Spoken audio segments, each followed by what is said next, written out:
semana, en DGII 360, nos acompaña Guarionex de la Cruz Muñoz, nuevo subdirector de gestión de cumplimiento de la DGII, con quien estaremos conversando sobre la función del área que dirige, el cumplimiento colaborativo y los servicios que ofrecen las administraciones locales. Además nos acompaña Ricardo Morales, encargado del Departamento Régimen Simplificado de Tributación, para hablarnos sobre el RST y la importancia de hacer la declaración jurada a tiempo.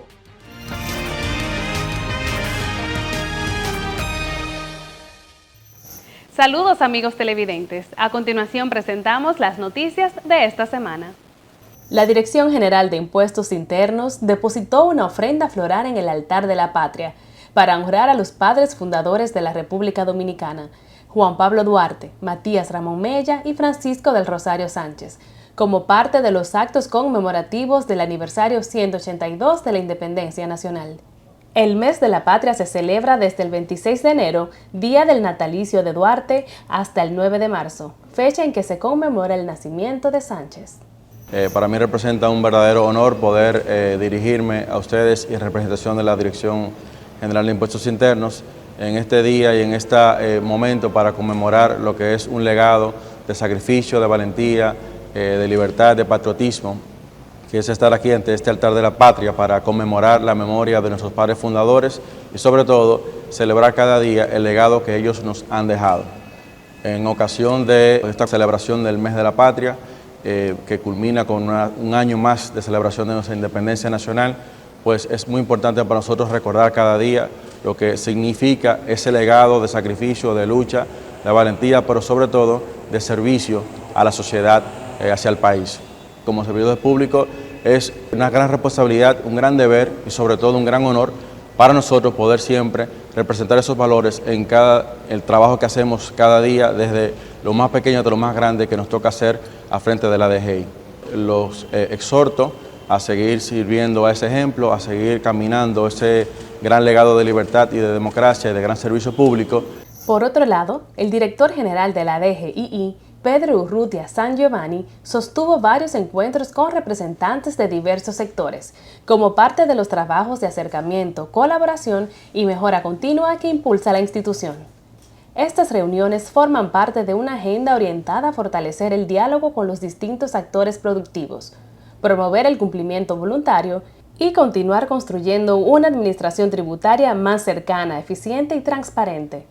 En los encuentros han participado el ministro de Industria, Comercio y MIPYMES, Eduardo Sanz Lobatón, el ministro de Trabajo, Eddie Olivares, y la directora general de Cine, Mariana Vargas. También han participado representantes de las asociaciones de industrias de la República Dominicana, del sector de vehículos de motor, así como la Federación Nacional de Comerciantes y Empresarios. De igual manera participó el destacado economista José Luis de Ramón. En otro orden, la Dirección General de Impuestos Internos entregó 152 certificados a los graduados del Programa de Educación Tributaria para militares y asimilados de las Fuerzas Armadas. El programa fue impartido por colaboradores del Departamento de Educación Tributaria, quienes resaltaron el compromiso, la responsabilidad y el aprovechamiento demostrado por los participantes durante la capacitación. Por esta labor formativa, el Ministerio de Defensa otorgó un reconocimiento a Luz Castro, encargada de Educación Tributaria, que lo recibió en representación de la DGII por su aporte al fortalecimiento de las capacitaciones dirigidas a miembros de las Fuerzas Armadas. Con esta iniciativa, la institución continúa fortaleciendo la cultura tributaria y promoviendo el cumplimiento responsable de las obligaciones fiscales en distintos sectores de la sociedad. Por otro lado, el gobierno dominicano informó que colocó en los mercados internacionales un total de 2.750 millones de dólares en bonos soberanos, con el objetivo de captar recursos para proyectos de inversión pública y cumplir con las obligaciones del Estado. Los fondos serán destinados a obras de infraestructura, transporte, energía, agua, salud y educación. La operación recibió una demanda superior a los 7.200 millones de dólares, es decir, 2.6 veces el monto ofertado, lo que refleja la confianza de los inversionistas internacionales en la estabilidad y perspectiva de la economía dominicana. Por otra parte, el Ministerio de Energía y Minas celebró el primer foro de exploración y explotación de hidrocarburos, centrado en el potencial geológico del país y el fortalecimiento del marco legal y regulatorio dominicano. Durante la actividad, especialistas nacionales e internacionales debatieron sobre el futuro de la exploración petrolera en la República Dominicana, a través de 2 paneles enfocados en las nuevas fronteras de exploración y los retos normativos del sector. Los expertos también analizaron el estado actual del conocimiento geológico y geofísico del territorio, el rol del Estado en el manejo de la información técnica y las lecciones obtenidas de estudios sísmicos, gravimétricos y magnéticos realizados en distintas cuencas del país. Sabemos lo importante que es cumplir con tus responsabilidades tributarias. Por eso te brindamos la información actualizada que necesitas para que nunca te pierdas ningún plazo. DGII quiere asegurarse de que estés siempre al tanto de las fechas límites para la presentación y pago de tus obligaciones. El lunes 16 de febrero es la fecha límite para el pago de anticipo mensual impuesto sobre la renta de personas jurídicas, anticipo mensual de impuesto sobre la renta de personas físicas, sucesiones indivisas con actividades comerciales e industriales, venta, mercado local, zonas francas, remisión de información formato de envío 606, 607, 608 y 609. Envío de los libros de venta de las soluciones fiscales. Impuesto a tarjeta de turista. Para el jueves 19 de febrero se debe realizar el pago de impuesto a los hidrocarburos, contribución de GLP, mientras que el viernes 20 es la fecha límite para el pago de impuesto de cheques y transferencias electrónicas, ITEVIS retenido por las compañías de adquirencia, impuesto sobre transferencia de bienes industrializados y servicios ITEVIS, impuesto selectivo al consumo de productos del alcohol, del tabaco, de telecomunicaciones, de seguros y otros bienes gravados con este impuesto. ¿Te gustaría recibir alguna formación en materia tributaria? Te presentamos el calendario de capacitaciones de esta semana. En este mes de febrero continuamos con nuestras capacitaciones de educación tributaria. Para el martes 17 tenemos la videoconferencia Aspectos a tomar en cuenta en la presentación del ITEVIS. El jueves 19 se impartirá la videoconferencia Tipos de transferencia inmobiliaria. El viernes 20 tenemos la videoconferencia Ley número 3223 de facturación electrónica, Reglamento de aplicación 587-24 y facturador gratuito. Puedes participar en las capacitaciones de nuestro Departamento de Educación Tributaria sin ningún costo, completamente gratis. Si eres miembro de algún gremio profesional, director de escuela o asociación empresarial, puedes solicitar la capacitación de tu interés escribiendo al correo electrónico capacitacioncontribuyentes@dgii.gov.do o visitando nuestra página web en www.dgii.gov.do en el apartado Educación Tributaria. Además, puedes mantenerte atento a nuestras redes sociales, donde cada semana publicamos el calendario de capacitaciones.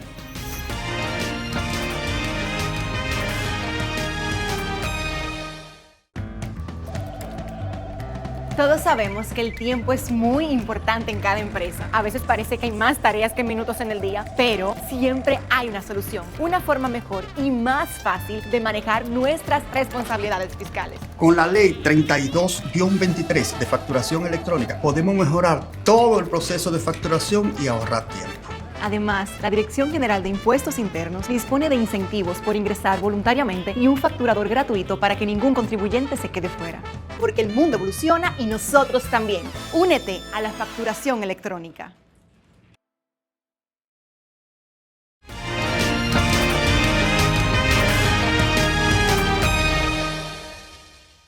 Estamos de regreso en DGII 360. La Dirección General de Impuestos Internos continúa fortaleciendo sus pilares estratégicos: cumplimiento, control, modernización y servicio. Cada avance en estos frentes impacta directamente en la recaudación, la transparencia y la confianza de los contribuyentes. Hoy tenemos el privilegio de conversar con Guarionex de la Cruz Muñoz, quien es el nuevo subdirector de gestión de cumplimiento de esta DGII. Guarionex, bienvenido a DGII 360. Gracias por la oportunidad de estar aquí con ustedes. Es de verdad que un gran privilegio porque anteriormente usted había participado en su condición de administrador local y pues en esta oportunidad regresa al espacio como nuevo subdirector de gestión de cumplimiento. Y para iniciar de inmediato con esta entrevista, cuéntenos acerca de su formación y de su trayectoria profesional para que podamos pues todos conocerle mejor. Mi formación, yo soy licenciado en contabilidad, graduado de la Universidad Tecnológica de Santiago, UTESA. Tengo una maestría en Administración Financiera, en APET, y tengo otra en Derecho Tributario y Asesoría Fiscal en la Universidad Iberoamericana, UNIBE, y diversos cursos relacionados a la materia tributaria y al liderazgo y gerencial. Decía hace un momentito de que ya en el pasado había participado en el espacio como administrador local, o sea, usted se desempeñaba como administrador local de la Lincoln hasta el momento de su designación. ¿Cuántos años tiene en la institución? ¿Cómo inicia esa carrera en el mundo de la tributación? Yo inicié en la institución en abril de 2002, o sea que en abril de este año cumplo 24 años y he ocupado diversas posiciones. A mi ingreso entré en un departamento que se llamaba captación de nuevos contribuyentes. Era oficial de captación de nuevos contribuyentes en ese entonces, ya ese departamento no existe. Luego pasé a ser auditor de fiscalización interna, puesto en el cual duré 7 años. En el 2010 pasé a ser encargado del departamento de fiscalización interna hasta el 2016. Del 2016 a la fecha venía ocupando la posición de administrador local y mi última administración, que fue la administración Abraham Lincoln, duré 5 años. O sea que estamos hablando de 10 años de experiencia como administrador local y casi 24 en la institución. Así es. Eso, bueno, más de 2 décadas, estamos hablando de que usted ha visto toda la evolución y todo ese proceso de modernización de la DGII, prácticamente desde los inicios de esta nueva etapa. Así es, venimos haciendo aporte en cuanto a la evolución de la administración tributaria y hoy nos toca estar aquí como su director de gestión de cumplimiento. ¿Y en algún momento usted se visualizó que iba a llegar tan lejos? O sea, iniciar como oficial de captación prácticamente, digamos que como un analista del área de registro, ¿usted se imaginó en algún momento que llegaría a su director? No, te voy a aclarar. Captación de nuevos contribuyentes era un oficial de cumplimiento, o sea, nosotros hacíamos censo, andábamos calle por calle, verificando los negocios de manera manual. No teníamos todos estos cruces de información que tenemos hoy, donde podemos cruzar los contribuyentes con solo tomar el nombre de un letrero, sino que teníamos que pasar por cada uno de los negocios haciendo censo para ver si estaban cumpliendo con sus deberes tributarios. ¿Se imaginó que iba a llegar a esta posición? Jamás pensé en esto. ¿Y cómo se sintió cuando recibió la propuesta, la invitación, el requerimiento de asumir esta responsabilidad que viene pues con mucho trabajo? Yo diría que más que contento, nervioso. Porque no me lo esperaba y de verdad que para mí es un privilegio que me hayan tomado en consideración y aquí estamos para seguir aportando por la institución. Y qué bueno que sea pues una especie de reconocimiento a todos estos años de servicio público y de evolución dentro de la DGII. ¿Y cuál es la función específica de la Subdirección de Gestión de Cumplimiento? ¿Y a qué nos referimos cuando decimos gestionar el cumplimiento? Vamos a aterrizar un poquito ese concepto. Como su nombre lo dice, gestión y cumplimiento, la función principal es gestionar las recaudaciones a través del cumplimiento de los contribuyentes. Dígase que anteriormente esta subdirección se llamaba Subdirección de Recaudación, porque tiene a cargo todo lo que es concerniente a la meta recaudatoria que se le asigna a la institución. ¿Y cuáles son las principales prioridades que tiene al frente de esta subdirección en esta nueva etapa? Como recaudador te pudiera decir que sería enfocarme en el aumento de las recaudaciones, pero hay otras prioridades como por ejemplo simplificar los procesos. Tenemos una ley de burocracia cero que todavía no terminamos de implementar en todas sus partes. Dar respuesta a las solicitudes de los contribuyentes en tiempo oportuno, que ahí tenemos ciertos temas. fortalecer la credibilidad técnica de nuestros colaboradores y por ende la imagen institucional y así entre otras prioridades que más adelante vamos a ir desarrollando. Dentro de todas las responsabilidades de la Subdirección de Gestión de Cumplimiento se encuentra el tema referente a la gestión de las administraciones locales. Y es súper interesante abordar este tema porque usted viene de ser un administrador local durante alrededor de 10 años, como mencionábamos hace un momentito. ¿Cómo se articula, cómo se gestiona que todas las administraciones locales que están pues diseminadas a todo lo largo y ancho del territorio nacional puedan ofrecer un servicio estandarizado? Respecto al servicio estandarizado, te diría que siempre hemos tratado de que eso sea así. Y uno de los enfoques que debemos tomar en consideración, y quizá es parte de la respuesta que te debí dar en la pregunta anterior, es enfocarnos a estandarizar todos los procesos en las administraciones locales.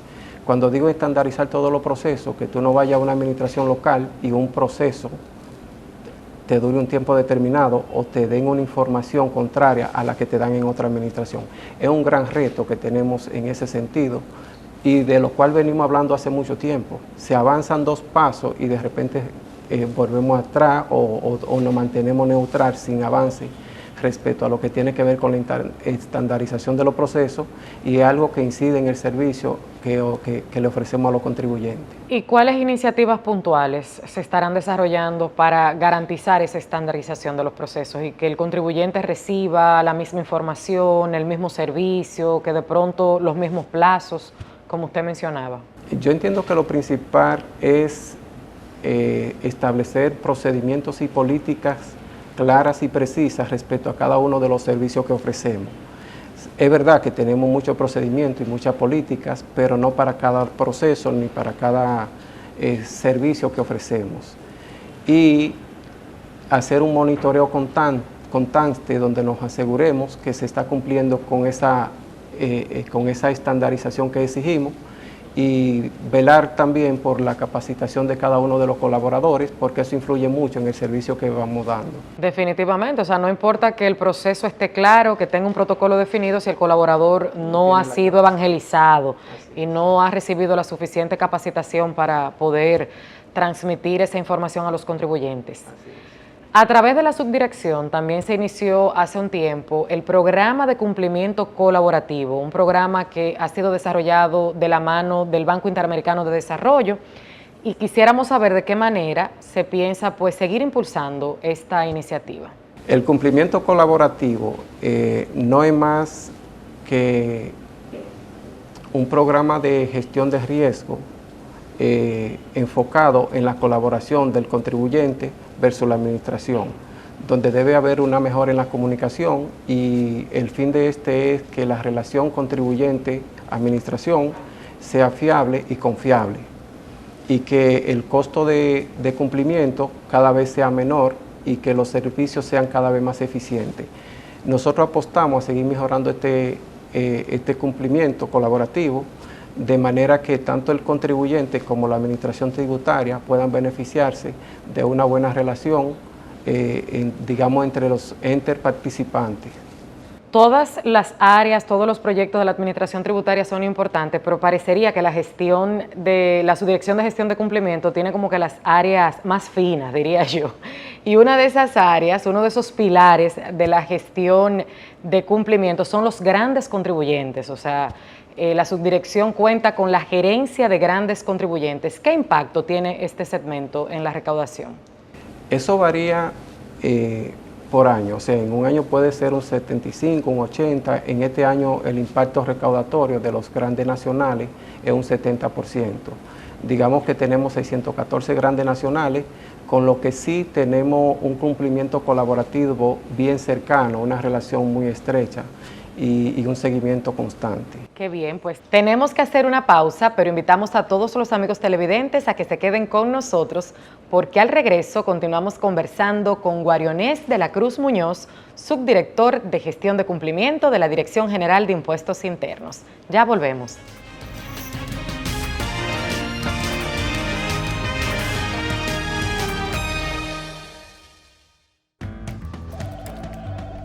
Todos sabemos que el tiempo es muy importante en cada empresa. A veces parece que hay más tareas que minutos en el día, pero siempre hay una solución, una forma mejor y más fácil de manejar nuestras responsabilidades fiscales. Con la ley 32-23 de facturación electrónica podemos mejorar todo el proceso de facturación y ahorrar tiempo. Además, la Dirección General de Impuestos Internos dispone de incentivos por ingresar voluntariamente y un facturador gratuito para que ningún contribuyente se quede fuera. Porque el mundo evoluciona y nosotros también. Únete a la facturación electrónica. La Dirección General de Impuestos Internos, DGII, es la institución responsable de recaudar los principales impuestos del país. Su labor es esencial para garantizar los recursos que permiten al Estado cumplir con sus funciones y promover el desarrollo económico y social de la nación.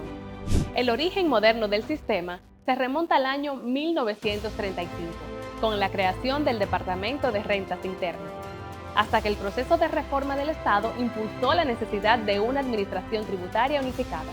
Creada formalmente en 1997 mediante la Ley 166-97 y fortalecida con autonomía institucional por la Ley 227-06, la DGII es el resultado de un proceso histórico de modernización del sistema tributario dominicano.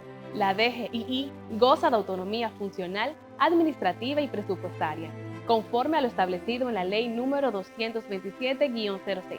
Lo que le permite gestionar sus recursos, definir sus procesos internos y ejecutar sus planes estratégicos con independencia técnica, garantizando mayor eficiencia y transparencia en el cumplimiento de sus funciones.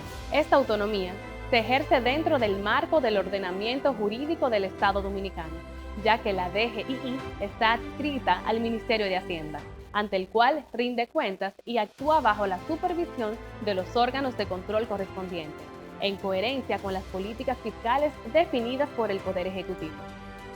Hoy la DGII es una institución enfocada en la transformación digital, la educación tributaria y la cercanía con el contribuyente, trabajando con transparencia, innovación y compromiso para construir una cultura fiscal responsable y un país más justo.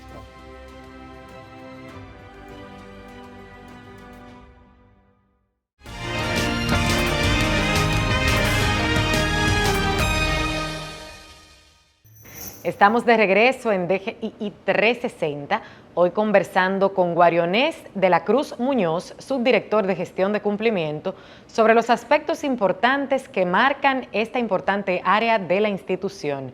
Guarionés, como ya hemos mencionado anteriormente, usted viene de agotar una exitosa carrera, pasando por áreas importantes de la institución, incluyendo pues una trayectoria como administrador local, cuya posición ocupaba hasta el momento de su designación al frente de la administración local de la Lincoln. Y desde esa experiencia de casi 24 años, ¿cómo se logra una gestión exitosa de una administración local en términos de servicio y de recaudación? Porque son dos cosas diferentes. De pronto puede haber un excelente servicio, puede ser, digamos, un administrador muy orientado a la gente, muy servicial, y que tal vez las recaudaciones se caigan o viceversa. Entonces, si usted fuera a ofrecerle una recomendación a los administradores locales, ¿cuál sería para lograr que estos dos pilares se mantengan? Primero, ser cercano, pero cuando hablamos de ser cercano, no es ser cercano con el contribuyente y olvidarnos de los colaboradores. Si somos cercanos con los colaboradores, y mandamos un mensaje claro de cuál es el objetivo institucional, lo incorporamos a la meta, o sea, lo comprometemos. Eso ayuda mucho respecto al servicio y al interés del colaborador por participar y por generar esa dinámica que se requiere en las administraciones locales, tanto para dar el servicio a los contribuyentes como para gestionar las recaudaciones. Diría que esa es la primera fase, e igual con los contribuyentes, normalmente yo invito a que recibamos a todo el que nos quiere ver con una situación compleja, en el sentido de que el contribuyente a veces ni siquiera tenemos que darle una solución, pero si se siente escuchado y orientado y concientizado, con eso es suficiente para marcar la línea de un buen servicio. usted está hablando de manera que parecería sencilla, pero que en realidad implica un reto, o sea, lograr articular ese espíritu de liderazgo, involucrar a todos los colaboradores. Sin embargo, los administradores locales tienen la presión real de cumplir con cuotas, o sea, ustedes, los administradores tienen que cumplir con metas de recaudación previamente definidas. ¿Cómo se logra en el día a día? Porque sabemos de que hay administraciones locales que tal vez están en zonas del país, zonas turísticas, ciudades muy laboriosas, pero hay otras administraciones que de pronto pueden estar en zonas un poco más deprimidas en términos económicos. ¿Cómo se logra alcanzar esas metas al margen de las condiciones de la localidad? Mira, es una pregunta que pareciera mago si te digo que el logro depende de un administrador. Porque también tiene mucho que ver el entorno económico, como tú bien dijiste. Yo estaba en una administración privilegiada por su ubicación, por su jurisdicción, entonces es probable que en términos recaudatorios yo tuviera que hacer menos esfuerzo que otras que están en zonas aledañas, como en los pueblos que son pequeños. Entonces el aporte que hace un administrador y su equipo para lograr la recaudación o la meta recaudatoria no es más que gestionarla a través del recordatorio, la llamada telefónica, la insistencia, recordándole al contribuyente cuándo debe pagar, lo que debe pagar y tratando de dinamizar el servicio para que el contribuyente se sienta cercano a la administración. Se han logrado muchas metas en los últimos años como administración tributaria, pero ¿de qué manera usted entiende que se puede seguir fortaleciendo nuestra administración tributaria y reduciendo los niveles de evasión y de informalidad en nuestro país? Yo diría que trabajar con identificar los contribuyentes ocultos. El contribuyente oculto es todo aquel que está fuera de radar, que no está alcanzado por nuestras acciones. Dígase que pudiera ser un contribuyente no registrado, pero sí opera. Entonces, identificar ese nicho para dar seguimiento y tratar de que logre incorporarse a nuestro registro y que cumpla con sus obligaciones tributarias. Igual tenemos que seguir fortaleciendo la capacidad técnica de nuestros colaboradores, lo que a su vez se traduce en fortalecer la imagen institucional y por ende genera confianza a los contribuyentes, lo que contribuye también a reducir la evasión. Al mismo tiempo, ahorita les comentaba respecto a la ley de burocracia cero, cuando los procesos son más simplificados, el costo de cumplimiento es menor y el contribuyente se acerca voluntariamente con la intención de cumplir y contribuir con el día a día de las recaudaciones. Ya para finalizar, quisiéramos pedirle un mensaje final a los contribuyentes y a sus antiguos compañeros administradores locales. O sea, ahora usted es el jefe de los administradores locales. O sea, un mensaje para todos sus administradores locales y para los contribuyentes en sentido general. Bueno, para los contribuyentes, de verdad que sí, me voy a tomar este espacio. En mi experiencia en las administraciones locales, que los 23 años y pico que tengo ha sido todo en administraciones locales, yo le voy a aconsejar sobre todo a las pymes, pequeñas y medianas empresas que traten de cuidar el cumplimiento tributario como si fuera parte de su finanza, porque a veces delegan tanto el cumplimiento de sus obligaciones tributarias en los representantes o asesores que se olvidan de que cada peso que pagan de impuestos tiene que ver o incide en la finanza del negocio. Y todo negocio lo que busca es ser cada vez más rentable. Cuando el incumplimiento tributario permea un negocio, eso se traduce en pérdida, porque entonces paga recargos, multas y sanciones. Entonces es como entender que los impuestos son parte de su finanza y por ende no pueden delegar en toda su parte el cumplimiento de sus obligaciones tributarias a sus representantes, porque luego se acercan a las administraciones y a quienes culpan de su situación es a los representantes, pero como dueños de negocio entiendo que son los primeros responsables, ya sea por delegar o por no asumir la responsabilidad que se requiere. En el caso de los administradores locales, lo que yo le invitaría o le invito a que sean cercanos tanto a sus colaboradores como a los contribuyentes, siendo empático y tratando de que el colaborador se compromete en toda su parte con la meta asignada, y al mismo tiempo identificando esa necesidad de capacitación que tienen lo mismo para fortalecerla y de igual manera utilizar el potencial de cada colaborador en el área que corresponda o en el área que necesite para atender a las necesidades de la administración. Excelente, pues ahí está la invitación a todos los contribuyentes que se empoderen de sus procesos tributarios, que no deleguen esos procesos, digamos, de manera completa en terceros, y a todos los administradores locales a que involucren a los colaboradores, que los hagan parte de las metas y que sean cercanos tanto dentro como fuera de las administraciones locales. Guarionex, muchísimas gracias por acompañarnos. Amigos, agradecemos al subdirector de gestión de cumplimiento, Guarionex de la Cruz Muñoz, por habernos acompañado en este espacio. Ahora tenemos que ir a otra pausa, pero no se muevan de sus pantallas porque al regreso tenemos más contenido en este su espacio DGII 360.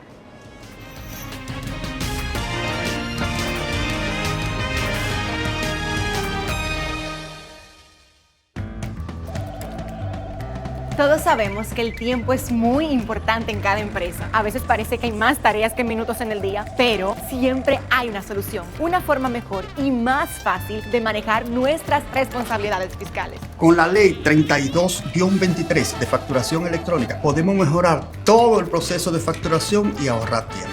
Además, la Dirección General de Impuestos Internos dispone de incentivos por ingresar voluntariamente y un facturador gratuito para que ningún contribuyente se quede fuera. Porque el mundo evoluciona y nosotros también. Únete a la facturación electrónica.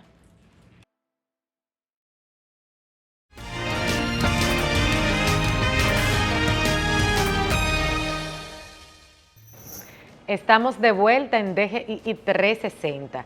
En este último bloque de entrevistas tenemos el honor de conversar una vez más con Ricardo Morales, encargado del Departamento Régimen Simplificado de Tributación, a propósito de que febrero trae consigo fechas importantes para todos aquellos contribuyentes que están inscritos en el RST. Ricardo, bienvenido a DGII 360. Muchas gracias por la invitación. Este mes de febrero, como mencionábamos hace un momentito, corresponde con la presentación de las declaraciones juradas del régimen simplificado de tributación, mejor conocido como RST. ¿Podrías explicarnos las fechas importantes y qué deben de tomar en cuenta los contribuyentes que están acogidos a este régimen? Las fechas importantes de la declaración del 2025 inician en la primera semana de febrero, habilitándose la declaración el primer día laborable y cerrando el último día laborable. Luego de esta fecha se puede presentar, pero conlleva penalidades establecidas por el Código. Estas fechas coinciden también a su vez con las de gasto educativo para asalariados. Tienen hasta el 26 de febrero para declarar RST y también gasto educativo.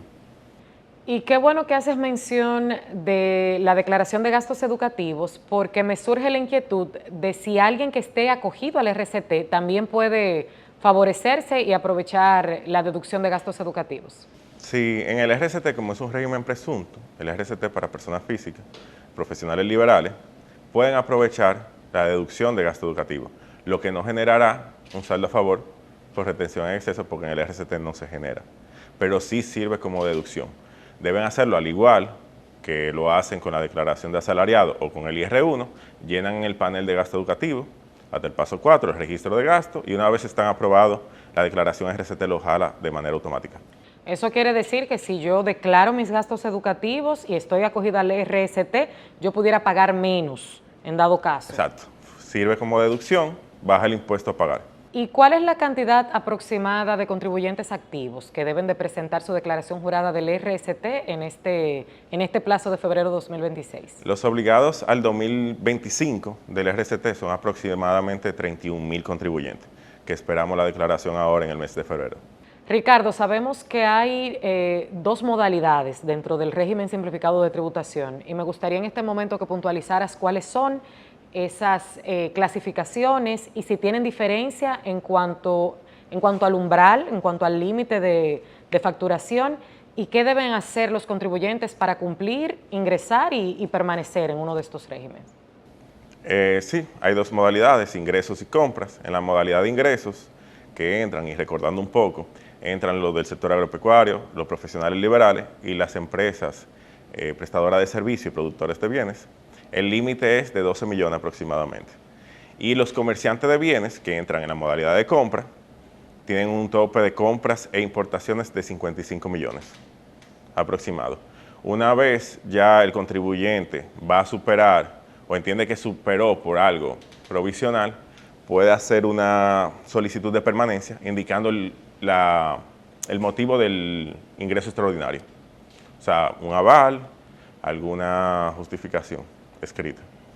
O sea que vamos a ver si comprendí. La modalidad de ingreso está dirigido a personas que ofrecen servicios, que cobran honorarios, que ofrecen diferentes tipos de servicios. Y compras, personas que tienen algún tipo de bien, que están pues adquiriendo un proveedor y revendiendo. Exactamente, que compran al por mayor y venden al por menor. Esa es la que más confusión trae, porque a veces, ¿verdad? Todos comercializamos al final. El que produce, comercializa lo que produce, pero aquí es solamente quien comercializa. Compra y vende sin transformar el producto. ¿Y qué ocurre cuando hay una mezcla? Cuando una persona tiene una empresa o una actividad económica donde convergen diferentes procesos de esta naturaleza, donde ofrezco un servicio, a lo mejor produzco algo, pero también compro mercancía. Eso entran en ingresos. O sea, si tú comercializas y haces algún servicio, debes entrar en la modalidad de ingreso. Si es el sector agropecuario que nos pasa, que es un sector tan diverso, porque a veces producen en parte del terreno y otra parte del terreno la alquilan, la declaración del sector agropecuario tiene unas casillas para ingresos del sector e ingresos fuera del sector y hace liquidaciones separadas. En el caso hipotético de un contribuyente acogido al RST, que haya tenido una venta extraordinaria, que haya tenido un excelente año, digamos que con una productividad superior a su promedio, y que al momento de realizar la declaración haya superado el umbral, ¿automáticamente sale del régimen o se puede agotar algún proceso en ese sentido? No, en la mayoría de los casos le permitimos un año adicional para prepararse. O sea, le notificamos la exclusión de oficio con efectividad al año siguiente para que se prepare este año con gastos y los costos y asimismo la facturación de sus ingresos lo tenga bien archivado, cosa que no lo agarre como de sorpresa. Y qué bueno que mencionas este concepto de exclusión de oficio. Vamos a abundar un poquito en qué consiste. ¿Siempre se da, siempre se agota ese proceso de que el contribuyente sea notificado? Sí, siempre nosotros hacemos corridas de exclusión de oficio de manera recurrente, dependiendo de la necesidad. A veces no hay tanto contribuyente que ameriten ser excluido en un periodo y no se hace, pero el target siempre hace lo trimestral. Hay corridas y verificaciones que se hacen mensuales y cuando se encuentran contribuyentes que no cumplen o se superan el límite, ahí se le notifica por la oficina virtual. Siempre deben estar atentos a la oficina virtual porque es el canal que utilizamos con los contribuyentes del RST para responder tanto a sus solicitudes físicas, si la depositan física, la respondemos por oficina virtual y también cuando queremos comunicarnos con el contribuyente lo hacemos a través de la oficina virtual. ¿Qué debe de hacer un contribuyente que presentó algún tipo de inconveniente al momento de realizar su declaración jurada del RST? La primera vía debería ser o debe ser llamar al call center, si tiene la posibilidad, la extensión 3444. Llama al call center y estos lo instruyen. Si es un error mayor o es que los ingresos que usted está colocando no coinciden con lo que le valida la declaración, ahí sí amerita ir a su administración local con el sustento. O sea, que pasa frecuente, los contribuyentes de compra le presentamos una propuesta de declaración en base a la información que tenemos de ellos. Pero puede ser que él diga, mira, en esas compras hay una adquisición de vehículos y esa adquisición de vehículos es propia, no es del negocio. Yo no lo voy a comercializar, entonces no debe estar en mi cálculo de impuestos. Eso tiene que llevarlo a la administración local, sustentándole este vehículo es para uso propio y se excluye de la declaración, pero solamente en la administración pueden excluir, porque tienen que agotar esa validación. Hemos enfocado esta entrevista en todos aquellos contribuyentes que tienen la obligación de presentar su declaración jurada de RST, pero me gustaría ya para finalizar que recordemos los beneficios para aquellos interesados en acogerse, cuáles son los requisitos, los beneficios en sentido general, Ricardo, y también los plazos. ¿Cuándo debe de un contribuyente, pues para aplicar para el siguiente periodo, inscribirse al RST? Primero debe estar al día. Los requisitos básicos es estar al día, tener la información actualizada. Me pasa mucho que contribuyentes que tienen actividad asalariado me solicitan. Primero debe tener una actividad comercial, estar al día y solicitar a través del portal de GEI.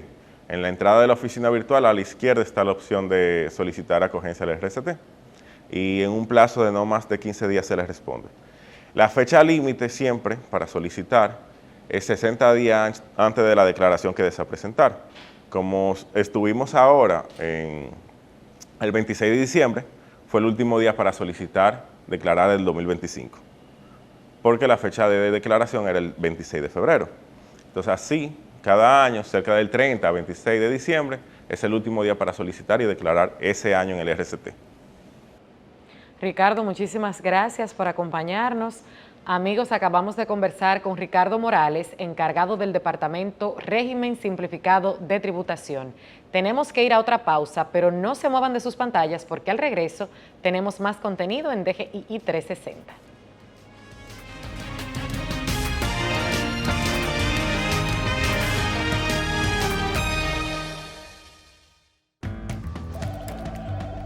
Todos sabemos que el tiempo es muy importante en cada empresa. A veces parece que hay más tareas que minutos en el día, pero siempre hay una solución, una forma mejor y más fácil de manejar nuestras responsabilidades fiscales. Con la ley 32-23 de facturación electrónica podemos mejorar todo el proceso de facturación y ahorrar tiempo.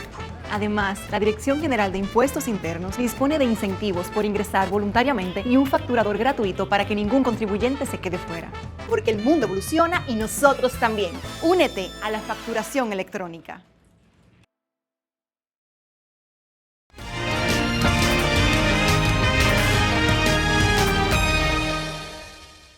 Estamos de regreso en DGII 360. Para iniciar de inmediato con esta interesante entrevista, nos gustaría saber, o más bien recordar a todos los amigos televidentes que siguen este espacio, ¿qué es la deducción de los gastos educativos y quiénes específicamente pueden beneficiarse de esta facilidad? La deducción de los gastos educativos va atinente a que nosotros le permitimos a los contribuyentes personas físicas, aquellos que exceden lo que es la exención contributiva, asalariados, profesionales liberales, trabajadores independientes, a que puedan considerar como ingresos exentos los gastos derivados o destinados a la educación, tanto de la persona propia como sus dependientes directos, siempre y cuando estos dependientes directos no se encuentren en una relación laboral bajo dependencia. ¿A quiénes abarca esta ley? Abarca a los contribuyentes personas físicas asalariados, profesionales independientes, aquellas personas físicas que efectúan un tipo de actividad en territorio dominicano en base a su profesión, ya sea abogado, arquitecto, ingeniero, médico, diseñador, publicista. También aplica para aquellas personas físicas que se encuentran acogidos al régimen simplificado de tributación basado en ingreso. Asimismo, pueden y se pueden beneficiar de la misma aquellos empleadores que efectúan compensaciones o remuneraciones a sus empleados que se encuentran con un salario que está por debajo de la exención contributiva, es decir, por debajo de 34.685 pesos. No obstante, ellos le pagan los gastos de educación tanto al empleado como a sus dependientes. Ellos pueden también, estos empleadores, beneficiarse de esta ley. ¿A través de cuáles vías se reportan los gastos educativos? Los gastos educativos se reportan a través de la oficina virtual, específicamente a través del panel de gastos educativos. No obstante, para esto existe un procedimiento. ¿Cuál es el procedimiento? La persona física debe de registrarse, inscribirse con el Registro Nacional de Contribuyente. Cuando va a erogar los pagos, a realizar los pagos, debe de cerciorarse que sea en entidades educativas que estén registradas con servicio de enseñanza o educación. Qué bueno que dices esto, porque vemos útiles escolares, uniformes y diferentes elementos que muchas veces nos piden los colegios como parte de esa larga lista en ocasiones que tenemos que preparar, y lo venden en tiendas por departamento, que no, o hasta supermercados, o sea, que no necesariamente se dedican a la educación. ¿Tienen que ser empresas dedicadas exclusivamente a este rubro? Claro que sí, tienen que ser instituciones que se dediquen al servicio, al servicio de enseñanza o a educación, materiales educativos, venta de materiales educativos, porque en muchas ocasiones yo no compro los materiales específicamente en el centro educativo, pero en muchas ocasiones voy a una librería que se destina a materiales educativos y puedo también comprarlo en ese lugar, no en tienda por departamento. Hay un detalle importante que me gustaría aclarar, el tema de los dependientes. Cuando hablamos de dependientes, porque a veces en las familias dominicanas viven contigo los sobrinitos, que un nietecito, entonces si yo le estoy pagando la educación a esos dependientes, digamos que indirectos, que pudieran estar viviendo bajo mi techo y a lo mejor beneficiándose de ese presupuesto familiar, ¿aplicarían esos sobrinitos, esos nietecitos o hay, digamos, que tiene que ser hijo directo? O sea, ¿quiénes son realmente de los dependientes? ¿Y de qué manera podemos registrarlo para que apliquen para la deducción de gastos educativos? Muy bien. De conformidad a lo estipulado en la ley 17909, se deben de beneficiar la persona y sus dependientes directos, llámese sus hijos, inclusive ni el esposo.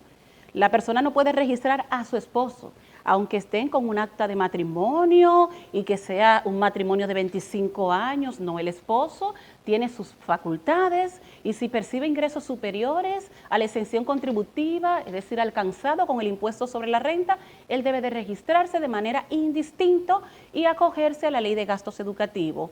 A la persona física le atañe registrar a sus dependientes directos, es decir, a sus hijos. Si yo en mi casa tengo a mis sobrinos, mis primos, mi hermana, yo no puedo beneficiarlo, es decir, no puedo tomarlo en consideración para registrarlo como dependiente. Aunque seamos tutores legales.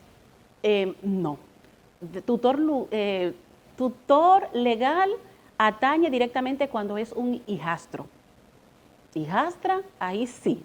Y lo tengo registrado debidamente, por ejemplo, que no es algo que lo estoy arguyendo ahora porque me quiero aprovechar del momento, sino que en la empresa donde yo laboro saben de que tengo un hijastro, una hijastra y está inclusive en mis papeles normales como empleado de la empresa. Raciel, y a diferencia de países del extranjero donde a los 18 años ya esos muchachos se van, culturalmente en nuestros países, en América Latina, tú tienes un niño de 35 años viviendo contigo, entonces hay un límite de edad para ser considerado dependiente en el caso de aquellos padres que están pagando una maestría, que están pagando cualquier tipo de formación a un hijo adulto. ¿Hay un límite? La ley 17909 no establece límite de edad. El único impedimento es que este dependiente no se encuentre laborando. Desde el momento que esté laborando, ya inmediatamente esta persona, este hijo, puede registrarse él mismo y acogerse a la ley de gastos educativos siempre y cuando perciba ingresos superiores a la exención contributiva. Este es el único limitante. Inclusive, si el hijo tiene 16 años y no está laborando, no hay problema. Si tiene 18 años, no hay problema y no está laborando. Si tiene 22, 24 y no está laborando, no hay problema. Ahora bien, si tiene 16 años y está laborando, ya no lo puede registrar como un dependiente. ¿Qué debe de tener mi factura? ¿Cuáles elementos tenemos que tomar en consideración para que la factura de los gastos relacionados a estos temas sea válida para poder ser reportado? La factura debe de tener los siguientes elementos: la fecha de emisión de la factura, el nombre del beneficiario y el número de la cédula, en este caso el nombre de la madre o el padre, la persona beneficiaria del comprobante fiscal. En el cuerpo del comprobante debe de estar especificado el detalle del año escolar que se está pagando o del mes escolar que se está pagando y el nombre del niño. ¿Por qué hacemos la salvedad del año escolar? Porque en muchas ocasiones los comprobantes fiscales son emitidos de manera mensual. No obstante, a veces se nos olvida solicitar el número de comprobante fiscal. Y yo puedo de manera automática o normal per se solicitar al centro educativo que me sustente el gasto educativo del año completo en un solo comprobante fiscal. Eso es aplicable. Pero a propósito de que dices eso, hay personas que se planifican y hacen un pago anual, aunque tengan que buscar un préstamo. Otras personas van haciendo pagos recurrentes, van haciendo pagos cada 3 meses de esa colegiatura o incluso mensualmente hacen un pago.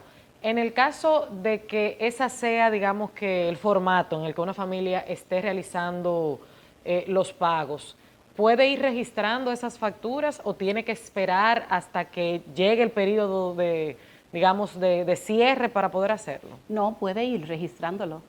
Puede ir registrándolo. Lo único es que el panel de gastos educativos se cierra es decir, el último día laborable del mes. O sea, que esos libros que nos van pidiendo fuera de lo que fue la lista original, todos esos gastos relacionados, podemos ir... Puede ir registrándolo siempre y cuando esté sustentado en número de comprobante fiscal fehaciente. En este caso atañe al tipo B01, que la institución esté registrada, esté inscrita en el Registro Nacional de Contribuyentes y que esté inscrita con el tipo de actividad de educación o enseñanza. ¿Quién debe de reembolsarnos el saldo generado por gastos educativos? El saldo lo debe de reembolsar el empleador. O sea, que no es directamente un cheque ni un depósito de la DGI. No, tiene que ser el empleador a través de un cheque, una transferencia, un depósito a la cuenta de nómina del empleado. ¿Y puede un empleado validar ese proceso cuando finalmente se materializa ese reembolso de gastos educativos? Claro que sí, que lo puede validar a través de su cuenta de nómina o el mismo cheque que el empleador le entrega, porque al momento del empleado realizar su declaración IR-18 a través del panel de gastos educativos, el procedimiento es el siguiente. Se acoge a la ley, luego actualiza sus datos, en la tercera pestaña registra a sus dependientes y a él mismo. En la cuarta pestaña registra los gastos educativos, los números de comprobantes fiscales. Y en la quinta pestaña, pues él va a aceptar, a generar la declaración jurada y aceptarla.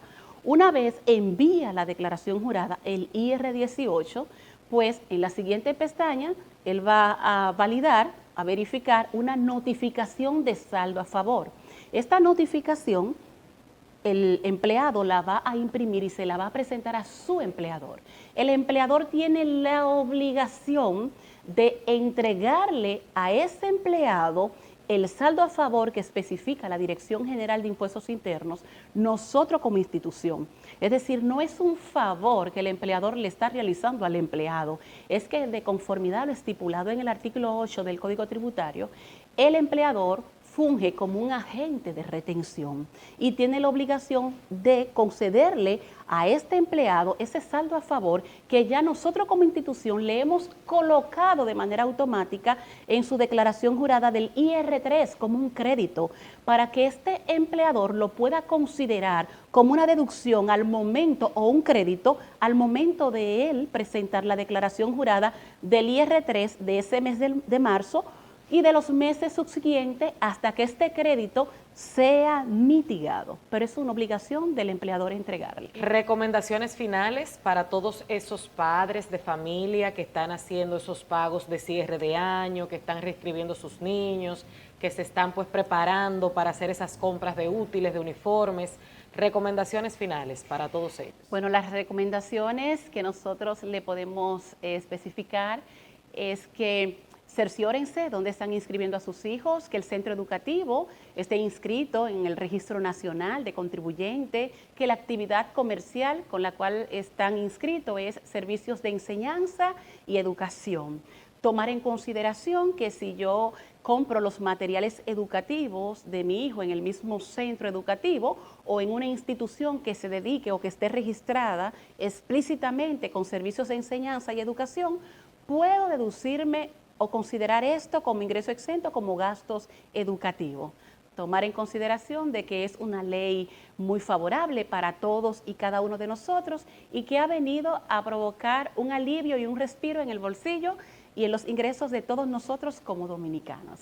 Raciel, muchísimas gracias por acompañarnos y verdad que edificarnos con estas informaciones que sabemos que van a ser de muchísimo interés para los amigos contribuyentes. Muchas gracias. Agradecemos a Raciel Peralta, encargada del Departamento de Investigación de la Gerencia de Fraudes y Delitos Tributarios de esta Dirección General de Impuestos Internos y quien también es miembro de la Red de Especialistas Tributarios y Educadores Retribuye.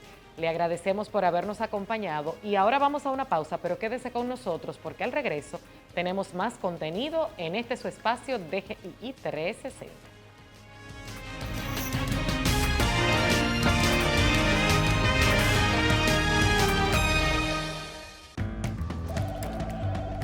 Todos sabemos que el tiempo es muy importante en cada empresa. A veces parece que hay más tareas que minutos en el día, pero siempre hay una solución, una forma mejor y más fácil de manejar nuestras responsabilidades fiscales. Con la ley 32-23 de facturación electrónica podemos mejorar todo el proceso de facturación y ahorrar tiempo. Además, la Dirección General de Impuestos Internos dispone de incentivos por ingresar voluntariamente y un facturador gratuito para que ningún contribuyente se quede fuera.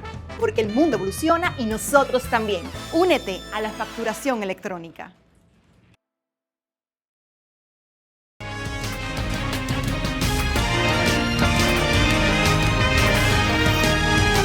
Hemos llegado a la parte final de su programa DGII 360, agradeciéndoles a todos por habernos permitido llegar hasta sus hogares. Les recordamos que pueden volver a disfrutar el contenido del día de hoy, así como el de todas las ediciones anteriores en el canal de YouTube de la DGII. Gracias a todos por su apoyo. Será hasta una próxima entrega de más contenido de valor en orientación tributaria. Hasta la próxima.